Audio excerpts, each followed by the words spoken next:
안녕하세요. 그대의 서점 책 읽어주는 여자입니다. 오늘은 황태자비 납치 사건 12번째 시간입니다. 오늘 이야기에서는 납치범이 신문을 통해서 처음으로 요구사항을 전달하게 됩니다. 어떤 요구사항일까요? 지금 시작하겠습니다. 일본은행의 대외협력 취재역인 미야모토는 유력한 한국 시중은행들의 관계자들과 마주한 자리에서 단도직입적으로 용건을 꺼냈다. 사실 지난번 한국이 IMF 사태를 겪을 때 우리로서는 참으로 가슴이 아팠습니다.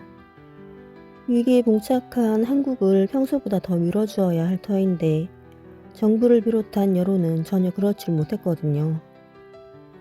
관계자들은 이 번지르르한 친구가 무슨 말을 꺼내려고 하는지 알 것 같았다. 미야모토가 급히 집합할 것을 지시하고 날아온 이상 꾸지람 같은 설교를 들어야 하는 것은 어쩔 수 없는 일이었다. 그리고 관계자들은 미야모토의 갑작스런 방안은 한국인의 황태자비 납치 사건 때문이라고 짐작했다. 귀 은행들의 도쿄 지점이 매일매일 얼마나 많은 외환을 귀국에 공급하는지는 누구보다도 여러분이 잘 알 겁니다. 미야모토의 한마디 한마디는 그대로가 협박이었다. 우리 금융 관계자들이야 그 맥이 끊기면 어떻게 되는지 너무나 잘 알기 때문에 최선을 다해 자금 지원 루트를 보호하고 각 은행들의 자금 지원을 독려했습니다. 그게 오랜 세월을 거래해온 일본과 한국의 관계라고 생각했습니다. 감사하게 생각합니다. 한 시중은행의 증역이 감사를 표시했다. 그런데 지금 우리는 눈물을 머금고 한국에 대한 자금 지원을 끊을 수밖에 없었습니다. 자금 지원을 끊는 것이 문제가 아닙니다. 매일 돌아오는 그 어마어마한 외국한 어음을 막지 못하면 우리 은행들은 바로 부도인데 일본의 은행들이 채무 상환에 티끌만큼도 여유를 안 주고 마치 부도를 내지 못해 안달하는 것처럼 행동하는 건 참으로 유감스럽습니다. 소심파인 하나은행의 문호준 행장이 그 성품에 걸맞게 쏘아붙여버리자 미야모토의 안색이 싹 변했다. 그러나 미야모토는 문호준 행장의 발언이 자신이 말하고자 하는 바와 맞아떨어진다는 생각이 들어 웃음 띤 얼굴로 발언을 계속했다. 그러게 말입니다. 우리 금융인에게는 그게 천추의 한이었습니다. 한국의 친구들을 도와드려야 하는데 금융 이외의 변수에 의해 그러질 못하니 얼마나 죄송스러운지. 미야모토는 잠시 말을 멈추고 음료수를 한 모금 마신 다음 느긋한 태도로 말을 이었다. 그 당시는 참으로 안타까웠지요. 그러니까 그게 김영삼 대통령이 버르장머리를 고쳐놓겠다고 한 데서 우리 국민들의 감정이 폭발했지요. 당시 우리 일본 열도가 온통 난리였거든요. 그 양반의 직정적인 성품은 이해하지만 감히 일본에 대해 버르장머리를 고쳐놓겠다고 하는 것이 도대체 뭡니까? 세상에 국가 간에 이런 말을 할 수가 있는 겁니까? 일국의 대통령이란 사람이 외교도 모르는 사람 아닙니까? 문호준 행장이 미야모토의 말을 끊었다. 당신은 귀국 측 장관이 일본이 한국을 침략한 것은 한국을 위해서였다는 식의 망언을 했기 때문에 그런 것 아닙니까? 그건 그 장관의 소신이죠. 그게 어쨌든 일본인들은 김영삼 대통령의 그 발언에 비위가 상할 대로 상했단 말입니다. 아시겠어요? 문호준 행장은 입을 다물어버렸다. 하긴 이 자리에 누군들 거세게 맞받아치고 싶은 심정이 아니겠는가마는 한마디 한마디가 바로 엄청난 금융 손실로 이어지는 이 상황에서 누구도 하고 싶은 말을 다 할 수 없었다. 이번에 발생한 황태자비 납치 사건 말입니다. 미야모토는 한 사람 한 사람의 표정을 여유있게 살피며 천천히 말을 이었다. 제일 한국인이 저지른 사건이 아닙니다. 한국에서 유학 온 사람이 저지른 사건이에요. 이런 사건이 발생하면 우리는 참으로 곤란하다 이런 말씀입니다. 국민 감정이 나빠진단 말이에요. 생각해 보세요. 지금 이 순간 다시 IMF가 터지면 일본 국민들이 한국을 돕겠다고 나서겠어요? 아니 IMF가 안 터져도 지금 같아서는 일본인들이 한국에 IMF를 만들어 버릴 수도 있어요. 무슨 말인지 아시겠어요? 문호준 행장은 욕설이 찢미는 것을 간신히 눌렀다. 지금 한마디만 잘못하면 그건 그대로 하나은행의 불이익으로 직결될 것이기 때문이었다. 하나은행만이 아니었다. 한국의 어떤 국가기관도 일본에 대항할 수 없다는 것을 그는 너무도 잘 알고 있었다. 가토 대사는 한국의 외교통상부에 들어서면서 경시청에서 올린 보고서를 보았다. 단단히 몰아붙여야겠다고 생각했지만 문제는 현재 드러난 두 사람의 범인 중 경찰에서 종범으로 파악하고 있는 한 사람의 신원만 밝혀진 것이었다. 그는 한국인이었다. 역시 한국의 이상학 외무장관도 그 점을 파고들었다. 이 김인우라는 학생, 한국에서는 아무런 문제도 없던 학생이었어요.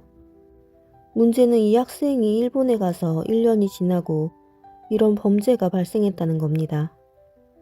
아무도 아직 주범이 누군지 모르고 있어요. 즉 주범은 이 학생이 일본에서 만난 사람일 수도 있다는 얘기입니다. 그러니 주범의 신원이 밝혀질 때까지 기다려봅시다. 이 장관의 논리는 당당했다. 그러나 경시청에서는 한국인이 주범이라고 발표했습니다. 가토 대사, 아직 밝혀지지 않은 일에 대해서는 가정하지 맙시다. 그럴 가능성이 있는지는 몰라도 귀국의 경찰도 아직 주범의 신원을 못 밝히지 않았습니까? 지금 귀국에서 연일 한국을 규탄하는 데모가 벌어지고 있는데 만약 주범이 일본인으로 밝혀지면 일본을 규탄하는 데모를 할까요? 기다려봅시다. 장관님의 말씀은 본국에 잘 전달하겠습니다. 하지만 본국에서는 세계 외교 사상 유례가 없는 이번 일에 대해 귀국 정부의 사과와 전폭적인 수사 협조를 요구하고 있습니다. 물론 수사에는 전폭적으로 협조할 거요. 그러나 사과는 내용이 다 밝혀진 다음에 생각해 볼 일이지 지금 할 일이 아니요. 알겠습니다. 그런데 주범 역시 한국인으로 밝혀지면 어떻게 할 겁니까? 그때에는 특별한 사과를 하시겠습니까? 특별한 사과라뇨? 귀국은 우리나라의 총리가 순국 선열이 잠든 신사를 참배하는 것에 대해서도 된다 안 된다 말이 많고 교과서도 뜯어 고치라며 말이 많은데 이 모든 것들이 잘못된 일이라고 사과하시겠습니까?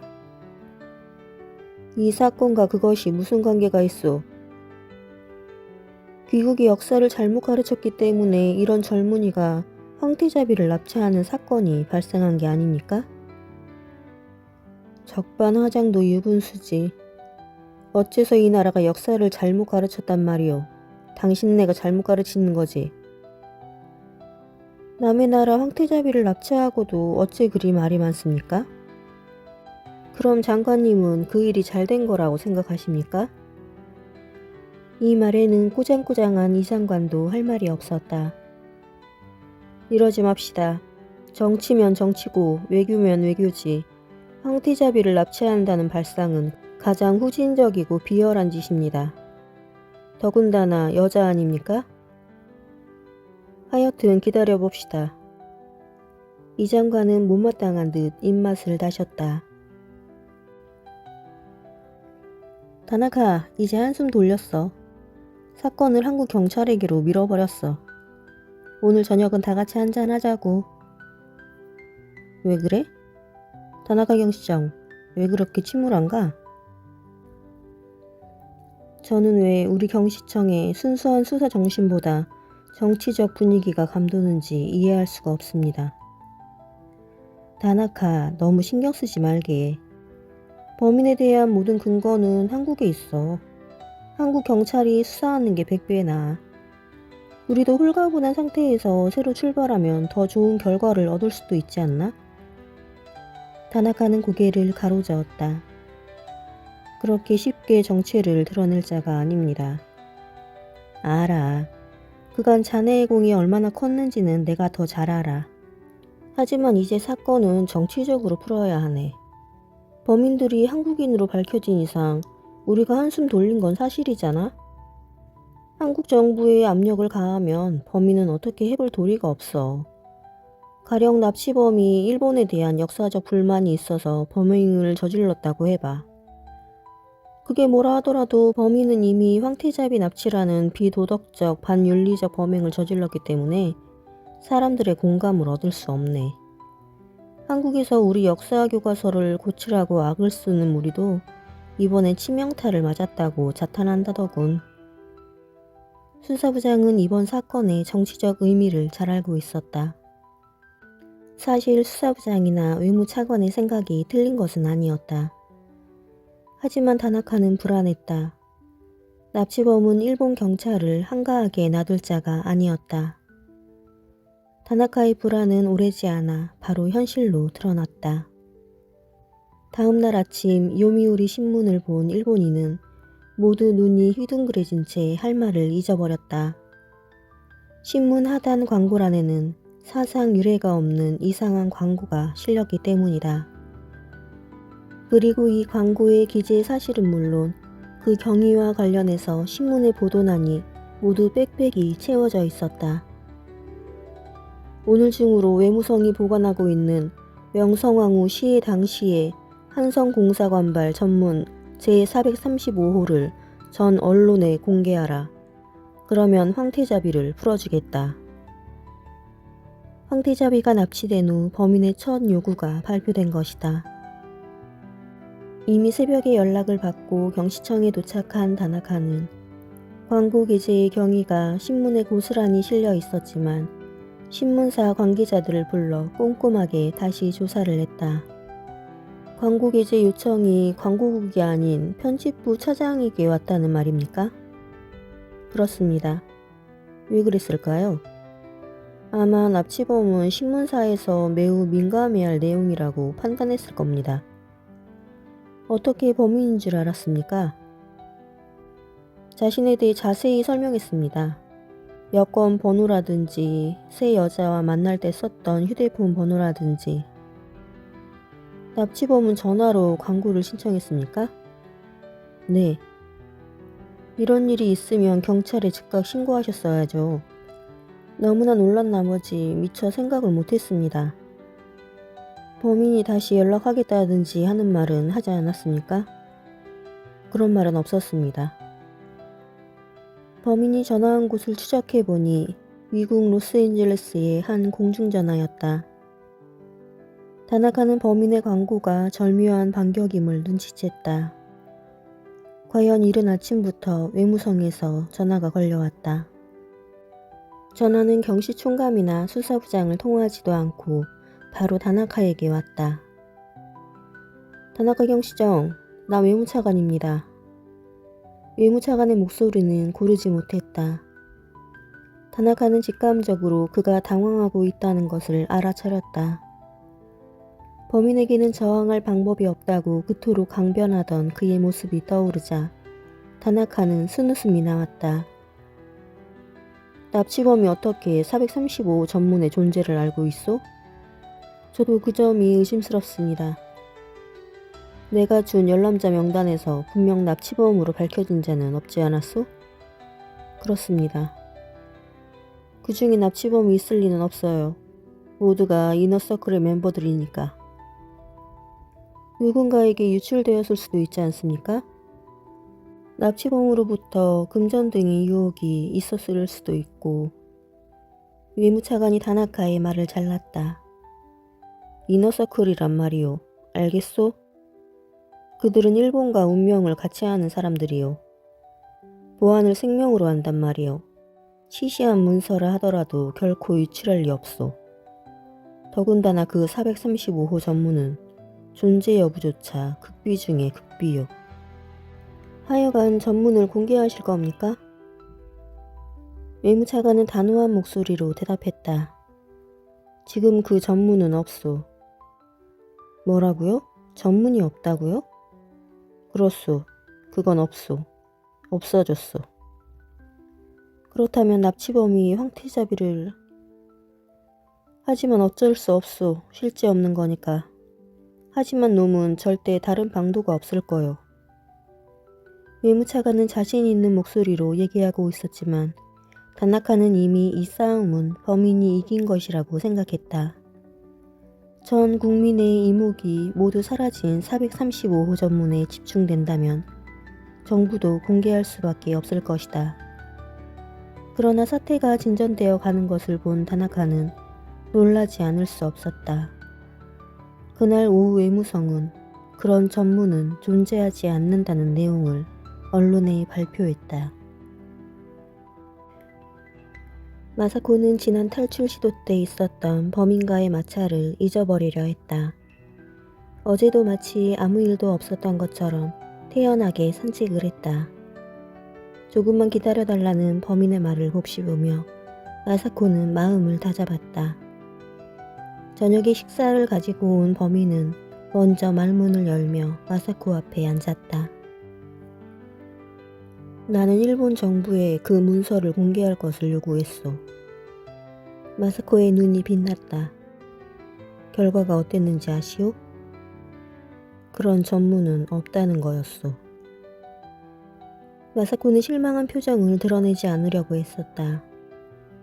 누구보다도 황태자가 가만히 있지는 않았을 텐데 그런 전문은 없다니.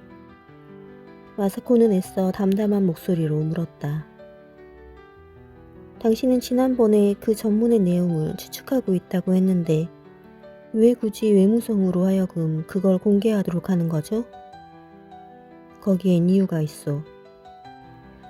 이유를 얘기하세요. 거듭 말하지만 나는 당신이 모든 걸 나에게 털어놓으면 이런 상황을 참을 수 있을지 몰라요. 하지만 그렇지 않다면 당신이 내 처리 문제를 결정하기 전에 나 스스로 극단적인 결정을 내릴 거예요. 이것은 당신이 날 풀어주고 안 풀어주고와는 상관없어요. 납치범은 마사코의 의지가 굳혀진 것을 알고는 고개를 끄덕였다. 그는 마사코가 무슨 일을 저지를까 겁이 나서가 아니라 오랫동안 가슴에 묻어온 얘기를 털어놓고 싶었다. 담배를 피워도 되겠소? 네. 담배를 빼어문 납치범은 과거를 회상하는 듯한 눈길로 허공을 한참 쳐다보더니 이윽고 입을 열었다. 이 이야기는 1895년 10월 8일 조선의 을미사변으로 거슬러 올라가오. 당시 조선의 공사로 부임한 미우라는 조선을 지배하기 위한 술책의 하나로 국모인 명성황후를 살해하기로 마음먹었소. 그는 대원군을 허수아비로 내세우고 그날 중으로 해산하기로 한 훈련군 일부를 들러리로 세웠소. 그러나 실제로는 일본군과 경찰 그리고 일본에서 건너온 낭인들이 중심이었소. 그들은 이른 새벽 대원군을 가마로 납치해 들러리로 세워 경복궁으로 쳐들어갔소. 당시 나의 증조부는 시위대의 사관이었는데 일본의 낭인들이 쳐들어오자 왕과 왕세자와 왕비를 버리고 병사들과 함께 도주했소. 나는 어릴 때부터 역사를 매우 좋아했소. 다른 공부에는 별로 관심이 없었지만 역사책이라면 식사도 거르고 매달릴 정도였소. 광개토대왕의 이야기를 읽을 때면 절로 신이 났고 고구려가 신라와 당나라의 연합군에 의해 망할 때는 눈물이 났소. 결국 나는 역사학과로 진학했지만 이미 대학에 들어가기도 전에 한국사는 줄줄 꿰고 있었소. 역사적 사실뿐 아니라 역사를 보는 안목, 나아가 인간이 어떻게 살고 어떻게 죽어야 하는가 하는 문제까지 역사와 더불어 생각하는 인간이 되어 있었던 거요. 마사코는 그간 납치범이 드러낸 성품으로 볼 때 그의 젊은 시절을 충분히 이해할 수 있었다. 나는 우리나라의 지식인들이 일제시대의 저항은커녕 친일 행각을 일삼는데도 해방과 더불어 그들의 죄를 청산하지 못한 것은 물론 오히려 그들을 종용했던 것을 우리 역사의 커다란 오점으로 생각했소. 마사코는 고개를 끄덕였다. 납치범은 젊은이라면 누구나 품었음직한 조국에 대한 열정을 얘기하고 있었다. 이 점은 마사코 자신도 마찬가지였다. 그래서 나는 우리 역사상 가장 부끄러운 인물들을 꼽아내기 시작했소. 그중 단연코 수위를 차지하는 인물이 있었소. 임석호. 왕을 지키는 시위대의 사관으로 왕을 버리고 왕비를 버리고 왕세자를 버리고 도주한 사람.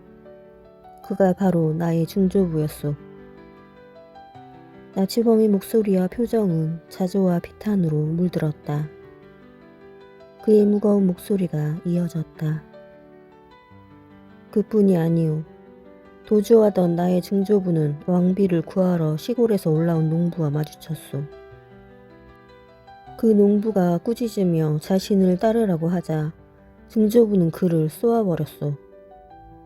왕과 왕비를 지켜야 할 그 총으로 의로운 농부를 쏘아버렸단 말이오.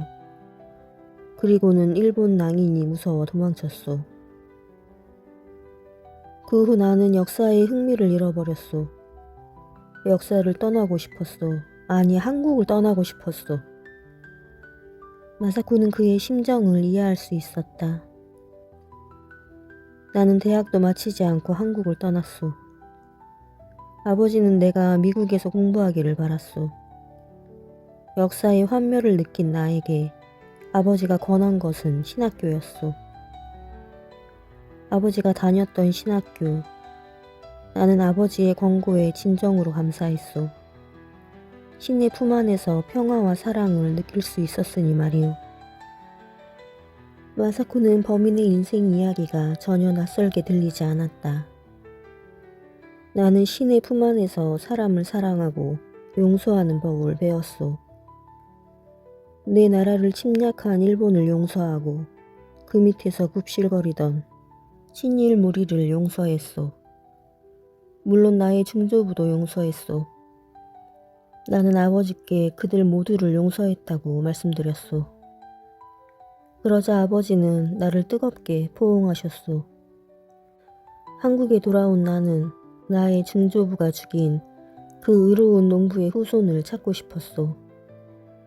마사코는 가슴이 뭉클했다. 그런데 말이오. 납치범은 이 대목에서 이미 다 타들어간 담배를 세게 빨아들이며 감정의 흔들림을 자제했다. 그날 밤 가부키자의 자동차를 몰고 왔던 그 젊은이를 기억하오? 마사코는 고개를 끄덕였다. 그 젊은이가 바로 의로운 농부의 후손이오. 그 농부는 한국의 제천이란 곳에 살고 있었소. 의로운 농부는 외아들을 두었고 그 외아들 역시 외아들을 가졌소. 그 젊은이 역시 외아들이니 4대 독자인 셈이오. 그런데 내가 찾아갔을 때 그 애의 아버지는 이미 세상에 없었고 어머니는 당시 거의 혼이 나가 있었소. 결혼 후 아이를 낳고 늦게서야 군대에 간 젊은이의 아버지는 당시 전 국민을 총으로 위협하며 권좌에 오르려던 독재군인 전두환에 대항하여 군에서 홀로 걸기했소. 전두환이 권력 획득을 위해 수백 명을 살해한 광주 대학살 직후 그는 고민하다 결국 양심의 소리를 터뜨린 것이요. 그 사람인들 걸기가 바로 죽음을 의미하는 줄 몰랐을 리 없고 자신을 바라보는 가족을 그 어린 아들의 시선을 떠올리지 않았을 리 없었겠지만 자신을 내던지고 말았던 거요. 의로운 농부의 의로운 후이군요. 나는 감동했소. 그들이 존경스러웠고 내가 한국인인 것이 기뻤소. 나는 너무 기뻐 날뛰다시피 서울로 돌아왔어. 그리고 그 무서운 학살의 시대를 그렇게 살아간 그 아이의 아버지, 그리고 고조부, 나는 그들을 내 마음속 깊이 간직했소. 그런데 나는 새로운 사실과 마주치고 말았소. 나는 누구를 용서할 자격조차 없는 인간이라는 것을 깨달았소. 무슨 일이 있었나요? 납치범은 말없이 고개만 끄덕였다.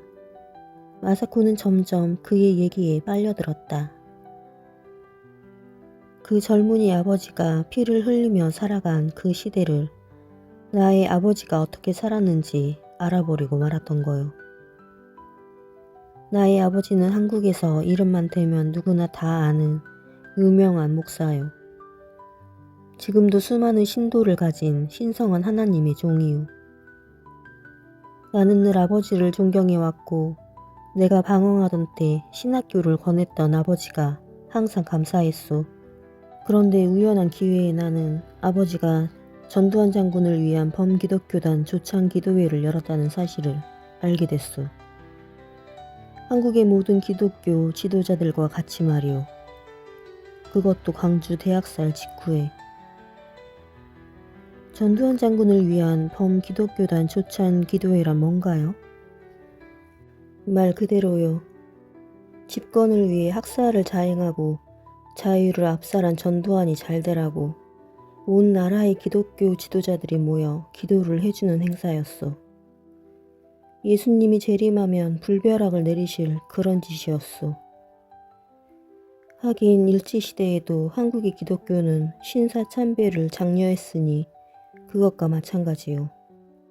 마사코는 자신도 모르게 얼굴을 찡그렸다. 범인의 처참한 심정이 안타까웠던 것이다.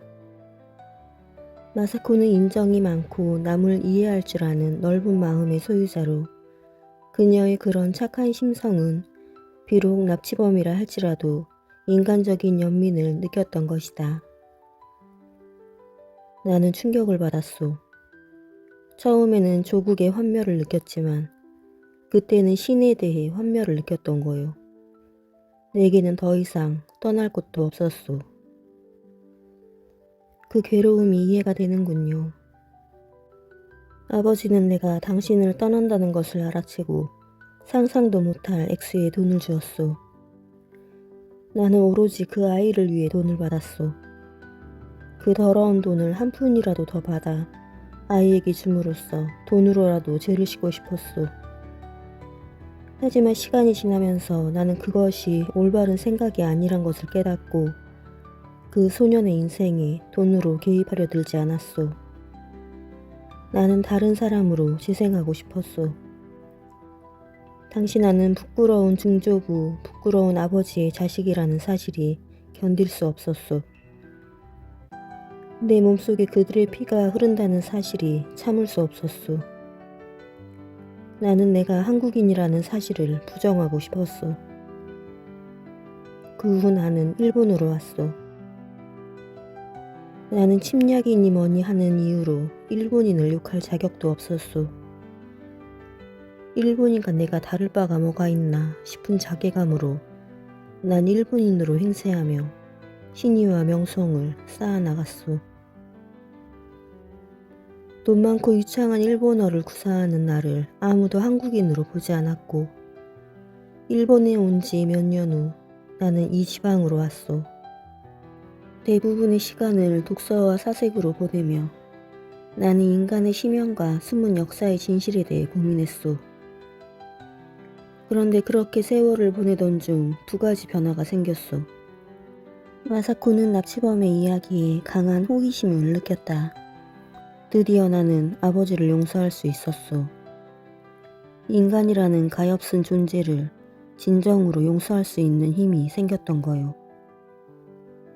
종교에서 말하는 교조적인 용서가 아니라 인간의 한계에 대한 깨달음에서 오는 용서였소. 인간의 한계를 인식하는 순간 나는 신이 필요했고 진정한 기독교인으로 되돌아왔소. 마사코는 납치범의 내면 세계가 결코 평범하지 않다는 생각이 들었다. 나는 아버지의 죄를 빌면서 살아왔소. 교회도 일으켰소. 길 아래 아득히 보이는 교회가 내가 목회자로 있는 곳이요. 마사코는 그제야 수색의 손길이 범인에게 뻗치지 않는 이유가 이해되었다. 이 지방의 유지이자 교회 목사인 사람을 납치범으로 의심할 경찰관은 없을 것이다. 또 하나의 변화는 다시 역사에 대해 관심이 되살아났다는 거요. 역사. 내가 그렇게나 좋아하던 역사. 나는 어느덧 그 역사를 껴안을 수 있는 내면적 깊이를 갖게 되었소. 다행이네요. 마사코는 범인의 입가에 되살아나는 미소를 보자 어느새 자신의 마음도 편안해졌다. 자악의 긴 터널을 빠져나오자 나는 그 아이를 위해 무엇을 할 것인가를 깊이 생각했소. 그 소년을 보살폈나요? 그렇소. 하지만 처음 생각과는 달리 물질적으로 뒤를 봐준 것은 아니오. 나는 그 아이가 어떻게 성장하는지 서신 교환을 통해 관찰했소. 그가 나처럼 외로움을 느낄 때 인간의 삶과 가치관의 문제에 대해 같이 얘기할 수 있는 친구가 되어주었을 뿐이오. 마사코는 두 사람이 살아온 모습을 그려볼 수 있었다. 비록 납치범이었지만 그의 삶은 깨끗하고 당당했다. 마사코는 범인들이 납치극을 벌인 이유를 어렴풋이나마 짐작할 수 있었다.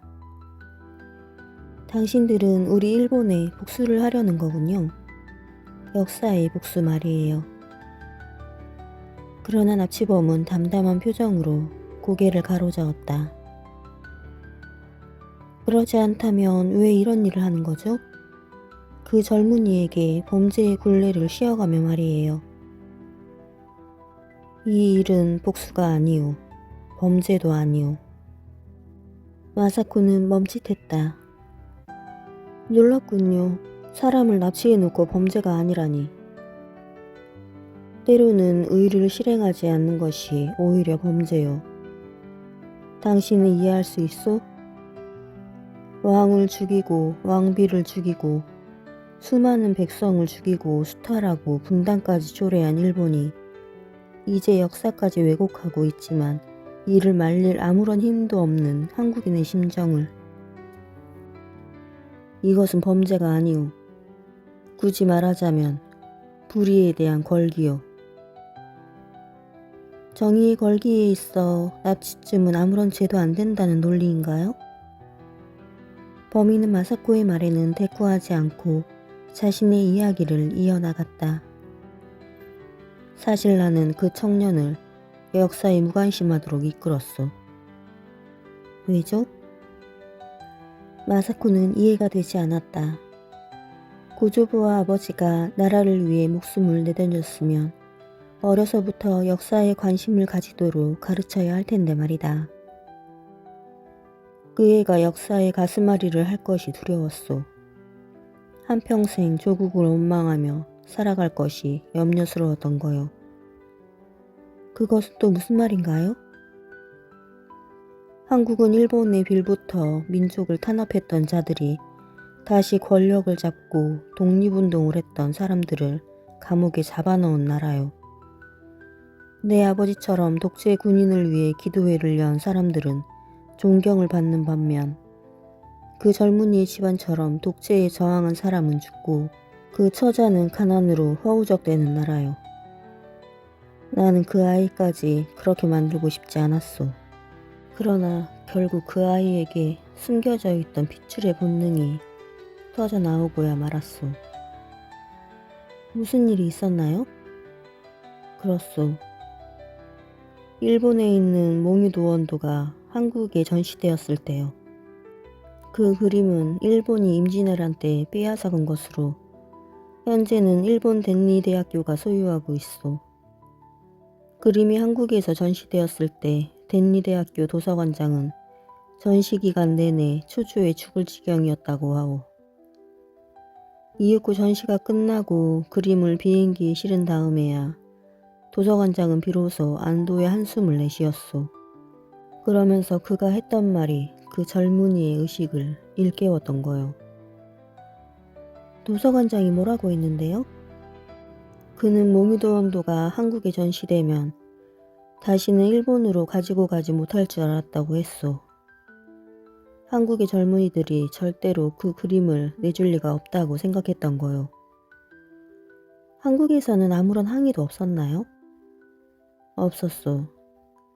댄리 대학교 도서관장은 한국은 망한 나라나 다름없다고 단언하면서 비행기에서 비로소 안심했다는 거요.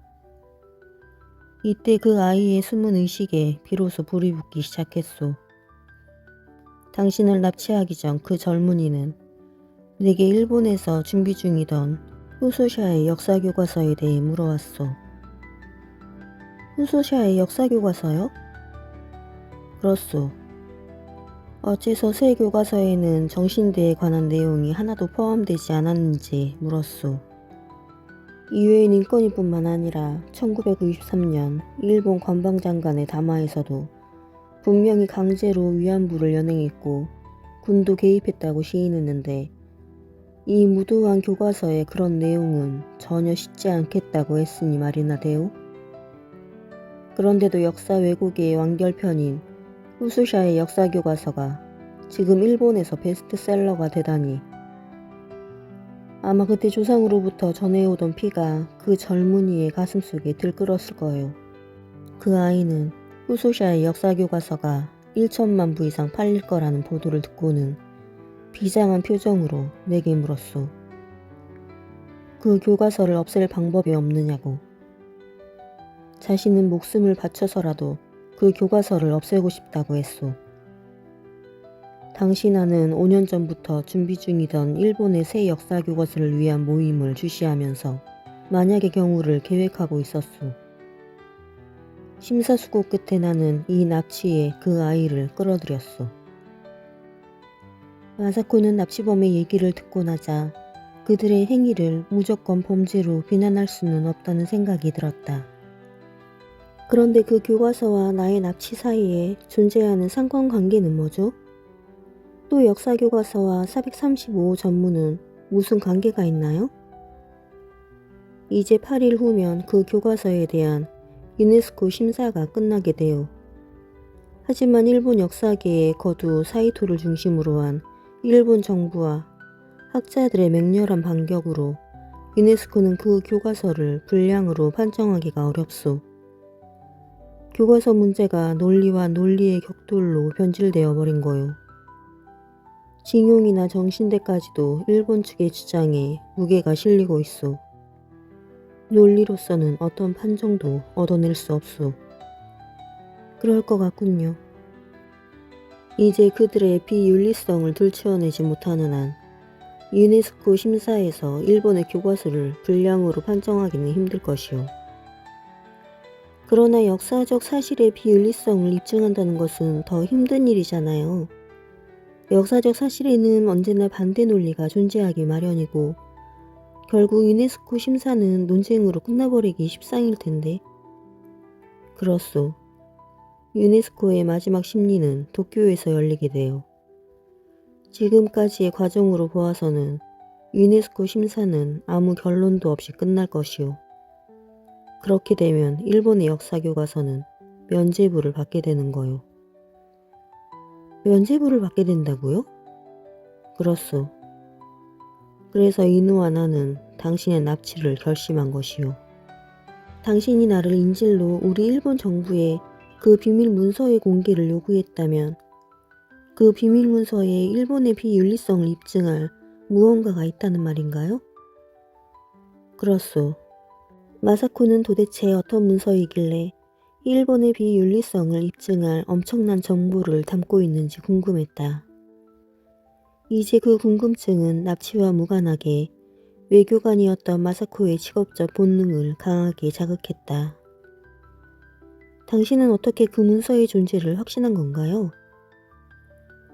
우연이었다고 할까, 아니면 필연이었다고 할까.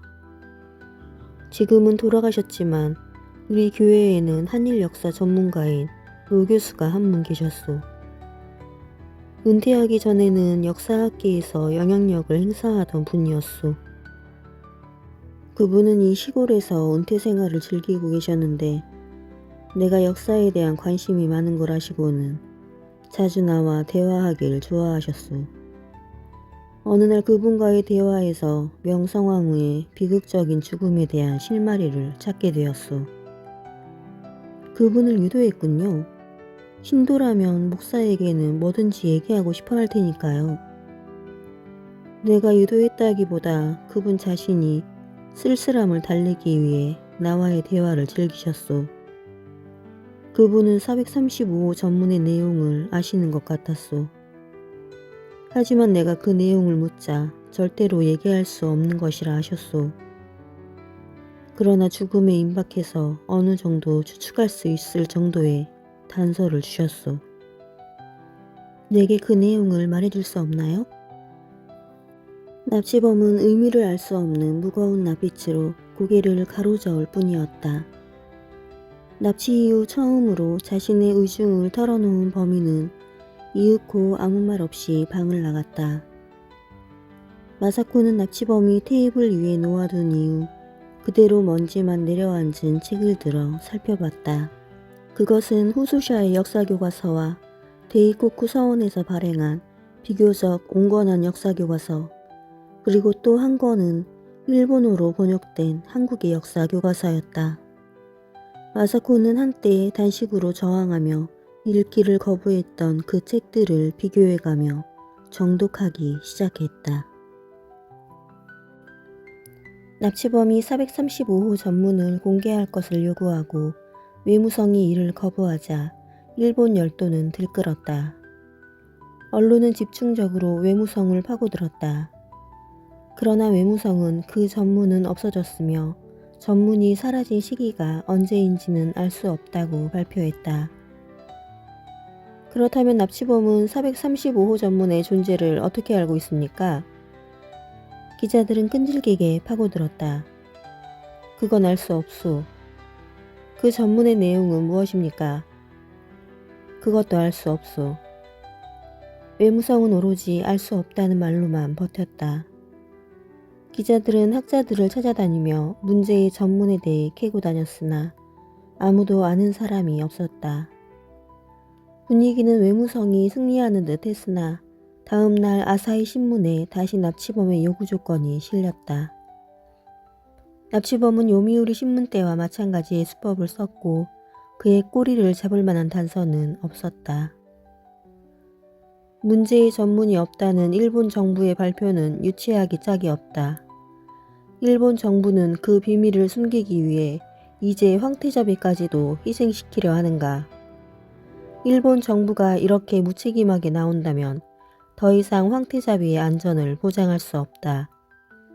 전문을 공개하는 데 입장을 정리할 시간이 필요하다면 오늘부터 정확히 7일간 말미를 주겠다. 대신 일본 정부는 먼저 명성황후를 시해하고 나서 왜 시체를 불태웠는지 그 이유부터 밝혀라. 이번에는 더욱 구체적인 요구였다. 사람들의 불같은 관심은 역사적 사실로 향했다. 사람들은 모이기만 하면 435호 전문가 명성황후 사례를 입에 올렸다. 하지만 일본 정부는 이번에도 묵묵부답이었다. 납치범이 노리는 게 뭔지 알 것 같군. 다나카는 혼잣말로 대뇌었다. 곁에 있던 모리가 물었다. 무엇을 노릴까요? 역사에 대한 일본 국민들의 관심이겠지. 민비 암살 당시 엄청난 일이 있었음에 틀림없어. 일본 정부가 숨길 수밖에 없는 역사적 사실을 황태자비 납치와 교묘하게 짜맞추고 있는 거야. 사람들의 마음에 의구심과 자괴감을 심고 있는 거지. 황태자비를 이용해서. 일본 국민들은 납치범이 역사적 사실만 밝히면 황태자비를 돌려보내겠다는데도 일본 정부가 아무런 조치를 취하지 않는데 크게 분노했다. 이 분노는 역사에 대한 관심과 맞물려 일본 열도를 대분열로 몰아넣었다. 435호 전문이 실제로 없기 때문에 정부가 공개하지 않는 게 아니겠어? 아니야, 정부가 숨기는 게 있는 것 같아. 황태자비가 저 지경인데 감추는 게 있으려고. 그 전문에는 세상에 절대로 공개할 수 없는 어마어마한 비밀이 있지 않을까? 의혹은 퍼져나갔다. 우리 일본이 조선의 황후를 죽였나? 그랬다나 봐. 왜 죽였지? 모르겠어. 그런데 죽이고 나서 시체를 불태웠다며? 납치범이 말이 그렇잖아. 그런데 정말 시체는 왜 불태운 걸까? 글쎄, 한나라의 왕비를 무슨 이유로 그렇게까지 한 건지. 그럼 그 전문이 시체를 불태운 것과 관련이 있는 건가? 그런 모양이야. 그러면 그 보복으로 범인이 황태자비를 살해하고 혹시 시체를 불태우려 하는 거 아니야? 그런 끔찍한 얘기를 모를 일이야. 세인들의 이런 관심에 부응하여 언론에서는 역사학자들을 동원하여 나름대로의 추측 보도를 내보내기 시작했다. 학자들은 당시의 기록을 바탕으로 시체가 불태워진 이유를 설명했다.